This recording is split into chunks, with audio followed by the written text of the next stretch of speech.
Hello student, आपका स्वागत है पाठक इंस्टीट्यूट के यूट्यूब चैनल में।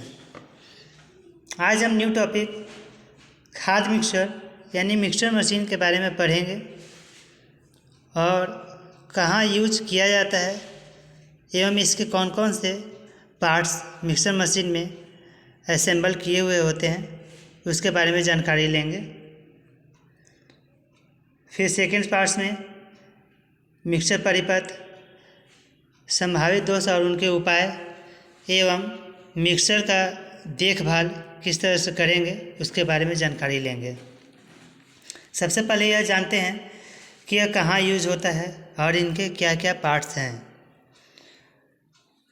तो स्टूडेंट, मिक्सर ग्राइंडर हमारे किचन में उपयोग होने वाला सबसे महत्वपूर्ण औजार है यानी इक्विपमेंट है। इससे चटनी, जूस और मसाला पीस सकते हैं। इसमें यूनिवर्सल प्रकार का मोटर का उपयोग किया जाता है। अब जानेंगे कि इसमें कौन कौन से पार्ट्स लगे होते हैं, असेंबल किया हुआ होता है। सबसे पहले स्टॉपर मिक्सर जार के ऊपर जो ढक्कन लगा हुआ रहता है उसके बीच में स्टॉपर का प्रयोग होता है, जिससे एयर बाहर निकलता है। जब हम चटनी पीसने के लिए जार को ढक्कन से जब बंद करते हैं तो यही स्टॉपर के जरिए वो बाहर एयर निकलता है। फिर है एलआईडी मतलब बीच का जिसमें स्टॉपर लगा हुआ रहता है वो है एलआईडी। हेक्सागोनल नट जो है ब्लेड असेंबल के बीच में लगा हुआ रहता है, जो ब्लेड असेंबल को वो टाइट करता है ताकि वो फ्री होकर बाहर ना निकले, क्योंकि जब वो स्पीड में चलता हुआ रहेगा तो वो ढीला होकर बाहर निकल सकता है, जिससे आपको क्षति हो सकती है। फिर है ब्लेंडर जार के सबसे टॉप भाग पर ढक्कन जब लगाते हैं तो वो उसको टाइट करता है ताकि वो ढीला होकर बाहर ना निकल सके। बाहर जब चटनी पीसेंगे या मसाला पीसेंगे तो उसको बाहर ना निकले। फिर है हैंडल। जार को पकड़ने के लिए एक हैंडल दिया हुआ रहता है जिससे हम आसानी से जार असेंबल किए हुए मिक्सर मशीन में फिट कर सकें। फिर है rubber gasket for liquidiser. Rubber gasket यानी कि हाउसिंग के ऊपर रबर गैस्केट का उपयोग किया हुआ रहता है ताकि वो जार को ढीला होने से बचा सके। एल्युमिनियम होल्डर हाउसिंग के ऊपर लगा हुआ पार्ट होता है जिसमें ब्लेड जार बैठाता है और वो स्पिन करता है। उसके बीच में खांच बना हुआ रहता है जिससे जार बैठता है और वो घूमने लगता है।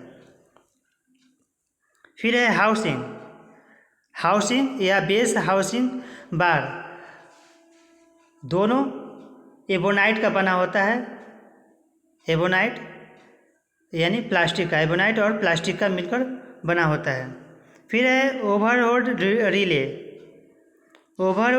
रिले। यह कंट्रोल यही पांचों स्विच यानी कि जो स्विच दिए हुए रहते हैं कंट्रोल करने के लिए, स्पीड को ऑन ऑफ करने के लिए, उसको कंट्रोल करता है। फिर है स्पीड कंट्रोल स्विच। फिर है स्पीड कंट्रोल स्विच, जो कि स्विच जो पांचों दिए हुए उन्हीं का नाम है स्पीड कंट्रोल स्विच।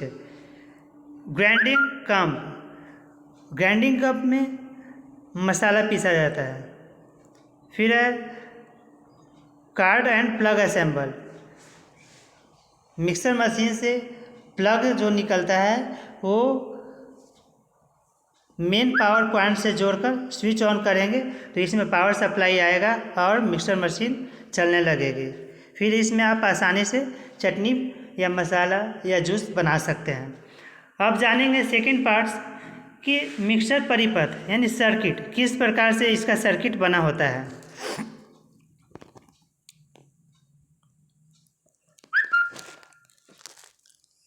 यह एक बहुत महत्वपूर्ण विद्युतीय उपकरण है।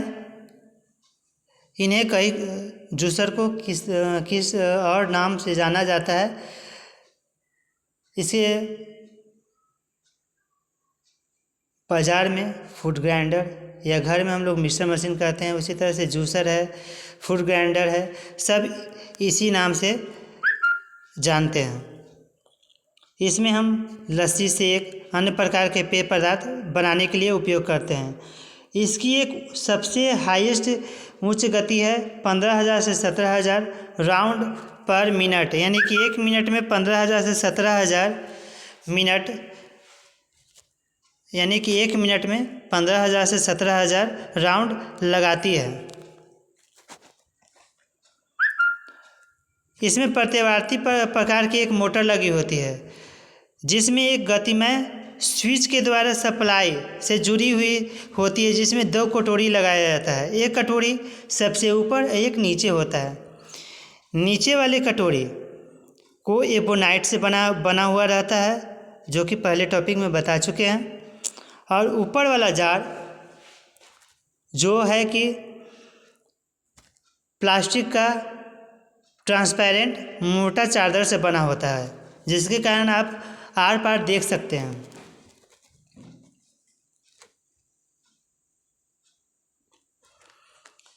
इसका मुख्यतः निचला हिस्सा एबोनाइट का सबसे ऊपर का हिस्सा प्लास्टिक का बना होता है। ऊपर वाली कटोरी एक शीर्ष कवर से ढकी हुई होती है, जिसे ढक्कन बोलते हैं, और एक हैंडल का उपयोग किया जाता है जिसमें मिक्सर मशीन में होने वाले पदार्थ को देखा जा सकता है। ऊपर वाली कटोरी को कपलिंग से जोड़ा हुआ रहता है, जिसे हम आसानी से हटा सकते हैं।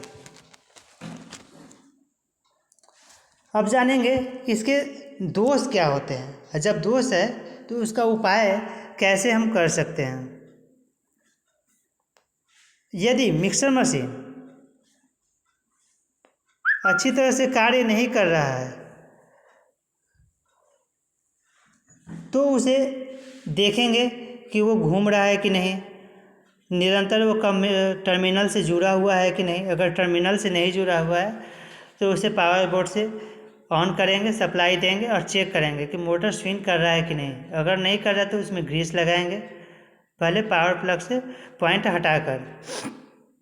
फिर उसके बाद उसे श्रेणी क्रम में जोड़ेंगे, चेक करने के लिए कि मेरा मोटर ख़राब है कि अच्छा है। यदि ख़राब है तो इसे मरम्मत करिए, और नहीं तो फिर बदल दीजिए। फिर सेकंड पॉइंट है कि ऊपर वाली कटोरी लीक नहीं होनी चाहिए, यानी कि ठीक है कि नहीं, इसका स्क्रू कसा हुआ है कि नहीं। अगर ढीला है तो इसे चेंज कर दें। फिर ब्लेड्स टूटे हैं कि नहीं, अगर ब्लेड टूटे हुए हैं तो उसे चेंज कर दें। स्विच का नोब ढीला है या ठीक है, कसा हुआ है कि नहीं है, इसे देख लें। अगर जल गई है तो इसे पुनः वायरिंग करवा लें। ब्लेड ठीक से घूम रहा है या स्वतंत्र है नहीं है, इसका भी चेक कर लें। अगर नहीं घूम रहा है अच्छी तरह से, वो फ्रिक्शन या घर्षण अधिक कर रहा है तो उसमें ग्रीस का प्रयोग करें। अधिक लोड न डालें। अगर अधिक लोड होता है तो वो खराब हो सकता है या जल भी सकता है। अब देखेंगे इसकी रख रखाव कैसे करेंगे, देखभाल कैसे करेंगे हम लोग। मिक्सर मशीन की कम्युनिटी इंसुलेशन यानी जो कवर वाला तार आप पावर पॉइंट से जोड़े हुए हैं उसके इंसुलेशन की प्रतिरोधकता की जांच करेंगे। फिर धात्विक बॉडी, यानी कि आजकल मेटल का भी आ रहा है जिसमें हाई कार्बन स्टील का प्रयोग किया जाता है। 3 प्लग पिन का ही उपयोग करें। ब्रश में तनाव ये है या ढीला है, इसकी भी जांच कर लें। मोटर की फील्ड वाइंडिंग की भी जांच कर लें। मोटर यानी नीचे जो हाउसिंग बोर्ड में लगा हुआ रहता है, बेस हाउसिंग में मोटर जो लगा हुआ रहता है उसकी जांच कर लें, कहीं तार छूटा हुआ तो नहीं है, अगर नहीं चल रहा है तो। अगर तार छूटा हुआ है तो पावर प्लांट से हटाकर उसे लगा लें, फिर उसके बाद चालू कर लें और समय समय पर ग्रीसिंग करते रहें।